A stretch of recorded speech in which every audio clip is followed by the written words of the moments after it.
تحمل اور وفائے وعدہ۔ ایک بار سلطان فیروز تغلق نے بنگالہ پر فوج کشی کی تھی۔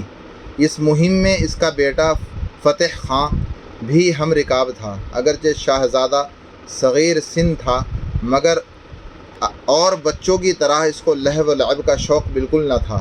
صبح سے دوپہر تک اور شام سے پہر رات گئے تک نوشت خوان میں مصروف رہتا۔ مجلس داری اور سواری کے اوقات میں جو امور پیش آتے ان کو اس خوبی سے فیصل کرتا کہ بڑے بڑے ذی عقل اور سن رسیدہ حیران رہ جاتے۔ ایک روز نیند کا غلبہ ہوا، مکتب سے اٹھ محل خاص کو چلا۔ راہ میں ایک پیر زال دہائی دیتی سامنے آئی اور کہا، میرا شوہر اور لڑکا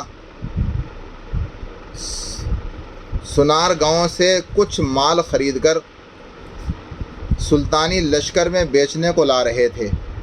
یکایک ڈاکو ٹوٹ پڑے اور سب مال و متاع لوٹ لیا۔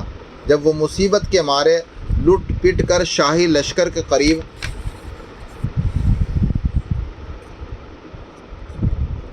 پہنچے ہیں تو سپاہیوں نے جاسوسی کے شبہے میں گرفتار کر لیا۔ اب یہ بے کس بے وارثی بڑھیا داد خواہی کے لیے تیرے پاس آئی ہے۔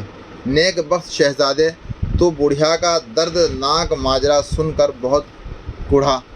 نیک بخت شہزادہ تو بڑھیا کا دردناک ماجرا سن کر بہت کوڑھا اور بولا، اچھا مائی، اگر سچی ہے تو دو گواہ لا جو تیرے بیان کی تصدیق کریں۔ بڑھیا بولی، بیٹا گواہ تو بہت ہیں پر میں ڈرتی ہوں کہ آنے جانے میں دیر لگی تو پھر تم تک رسائی دشوار ہوگی۔ شہزادے نے ہنس کر کہا، خیر میں اسی جگہ کھڑا ہوں، تم جاؤ اور اپنے گواہ لاؤ۔ غرض بڑھیا چلی گئی اور شہزادہ منتظر کھڑا رہا۔ خادموں نے عرض کیا کہ مبادا تمازت آفتاب باعث مضرت ہو، اگر فلاں درخت کے سائے میں قیام کیجیے تو مناسب ہے، مگر شہزادے نے وہاں سے قدم اٹھانا خلاف وعدہ سمجھا۔ دھوپ کی سختی کو برداشت کیا اور وہیں کھڑے کھڑے بڑھیا کے گواہوں کا بیان سنا، اور جب یقین ہو گیا کہ بڑھیا سچی ہے تو اس کو ساتھ لے کر باپ کے پاس گیا۔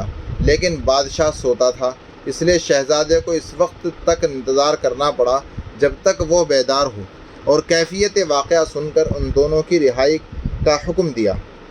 اس کام میں شہزادے کو اتنی دیر لگی کہ اس دن دوپہر کا کھانا قریب شام کے کھایا۔